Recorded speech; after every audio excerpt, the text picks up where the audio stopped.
नमस्कार शेतकरी मित्रांनो, लोकसभा निवडणुकीमुळे राज्यातील सरसकट शेतकऱ्यांचे कर्ज माफ होणार अशी शिंदे सरकारने मोठी घोषणा केली आहे.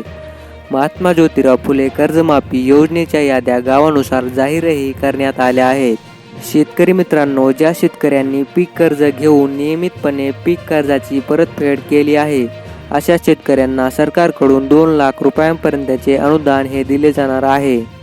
त्याचबरोबर पात्र शेतकऱ्यांच्या गावनिहाय याद्या देखील जाहीर करण्यात आल्या आहेत. शेतकरी मित्रांनो, त्याचबरोबर सरकारकडून कर्जमुक्तीची रक्कम थेट शेतकऱ्यांच्या बँक खात्यात जमा केली जाणार आहे. शेतकऱ्यांनी राष्ट्रीयकृत व्यापारी, जिल्हा मध्यवर्ती सहकारी बँका, त्याचबरोबर विविध कार्यकारी सहकारी संस्थांकडून घेतलेली पीक कर्जाची परतफेड वेळेवर केली आहे, अशा शेतकऱ्यांना हे अनुदान दिले जाणार आहे. शेतकरी मित्रांनो, ज्या शेतकऱ्यांनी पीक कर्जाची नियमितपणे परतफेड केली असेल, अशा शेतकऱ्यांना 2 लाख रुपयांपर्यंतचे अनुदान हे दिले जाणार आहे.